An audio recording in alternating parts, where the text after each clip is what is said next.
یہ ایک خوبصورت اور مہنگی گاڑی تھی جس کا مالک ایک مشہور شخص تھا۔ گاڑی بالکل بے عیب تھی، نئے ماڈل کی تھی، بہت مہنگی تھی، بس اس میں ایک ہی عیب تھا کہ ایک بہت بڑا ڈینٹ ہر دیکھنے والے کو حیران کر دیتا۔ ہر شخص سوچتا کہ نہ تو اس شخص کے پاس ملازموں کی کمی ہے، نہ پیسے کی کمی ہے، کہ اگر اس کے پاس وقت نہ ہو تو کسی اور کو بھیج کر اس گاڑی کا یہ ڈینٹ ٹھیک کروا لے۔ جب بھی کوئی شخص اس سے پوچھتا کہ آپ اس ڈینٹ کو ٹھیک کیوں نہیں کروا لیتے، تو وہ آگے سے ایک ہی جملہ کہتا کہ زندگی کی دوڑ میں اتنا تیز نہیں چلنا چاہیے کہ کسی کو اینٹ مار کر گاڑی روکنی پڑے۔ سننے والا اس کی آنکھوں میں نمی دیکھ کر حیران ہو جاتا کہ ڈینٹ کا اس کے رونے سے، اس کے آنسوؤں سے کیا تعلق ہے، یا اس جملے سے کیا تعلق ہے۔ دراصل یہ ایک نوجوان بزنس مینیجر تھا جو اپنی برانڈ نیو BMW میں دفتر سے اپنے پوش علاقے میں واقع ایک گھر میں جا رہا تھا۔ راستے میں ایک پسماندہ علاقے سے اس کا گزر ہوا جو مضافات میں واقع تھا۔ اچانک اس نے ایک چھوٹے بچے کو بھاگ کر سڑک کی طرف آتے دیکھا تو گاڑی آہستہ کر دی، مگر پھر بھی اس نے بچے کو کوئی چیز اچھالتے ہوئے دیکھ لیا۔ ٹھک کی آواز کے ساتھ ایک اینٹ اس کی نئی کار کے دروازے پر لگی۔ اس نے فوراً بریک لگائی اور گاڑی سے باہر نکل کر دروازہ دیکھا جس پر کافی بڑا ڈینٹ پڑ چکا تھا۔ اس نے غصے سے ابلتے ہوئے بھاگ کر اینٹ مارنے والے بچے کو پکڑا، زور سے جھنجھوڑا اور بے اختیار چلایا، پاگل کی اولاد، تمہارا باپ اس کے پیسے بھرے گا؟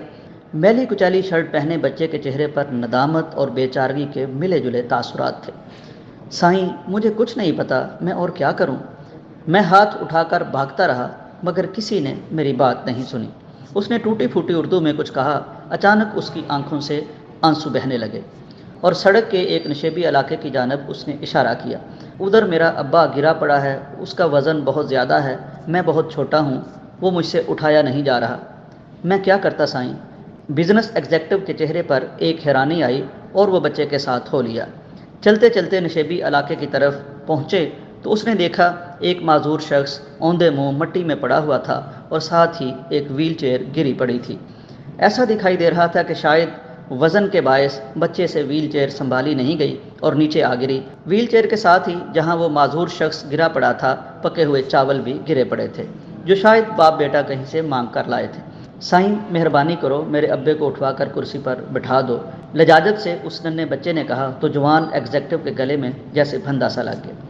اسے سارا معاملہ سمجھ آ گیا اور تھوڑی دیر پہلے اسے بچے پر جو غصہ تھا اب اس پر ندامت محسوس ہونے لگی۔ اس نے اپنے قیمتی سوٹ کی پرواہ کیے بغیر آگے بڑھ کر پوری طاقت لگا کر کراہتے ہوئے معذور شخص کو اٹھایا اور کسی نہ کسی طرح ویل چیئر پر بٹھا دیا۔ بچے کے باپ کی حالت غیر تھی اور چہرہ خراشوں سے بھرا ہوا تھا۔ بزنس مین نوجوان بھاگ کر اپنی گاڑی کی طرف گیا اور بٹوے میں سے 10,000 نکالے اور کپ کپاتے ہاتھوں سے معذور کی جیب میں ڈال دیے، پھر ٹیشو پیپر سے اس کی خراشوں کو صاف کیا اور ویل چیئر کو دھکیل کر اوپر لے آیا۔ بچہ ممنونیت کے آنسوؤں سے اسے دیکھتا رہا اور پھر باپ کو لے کر اپنی جھگی کی طرف چلا گیا۔ اس کا باپ مسلسل آسمان کی طرف ہاتھ اٹھاتے ہوئے نوجوان کو دعائیں دے رہا تھا۔ نوجوان نے بعد میں ایک خیراتی ادارے کے تعاون سے جھگی میں رہنے والوں کے لیے ایک جھگی اسکول کھول دیا اور آنے والے سالوں میں وہ بچہ بہت سے دوسرے بچوں کے ساتھ پڑھ لکھ کر زندگی کی دوڑ میں شامل ہو گیا۔ وہ BMW گاڑی اس کے پاس مزید 5 سال رہی، تاہم اس نے ڈینٹ والا دروازہ کبھی مرمت نہیں کروایا۔ کبھی کوئی اس سے پوچھتا تو وہ بس یہی کہتا، زندگی کی دوڑ میں اتنا تیز نہیں چلنا چاہیے کہ کسی کو اینٹ مار کر گاڑی روکنی پڑے۔ اوپر والا کبھی ہمارے کانوں میں سرگوشیاں کرتا ہے اور کبھی ہمارے دل سے باتیں کرتا ہے۔ جب ہم اس کی بات سننے سے انکار کر دیتے ہیں تو وہ کبھی کبھار ہماری طرف کوئی اینٹ بھی اچھال دیتا ہے۔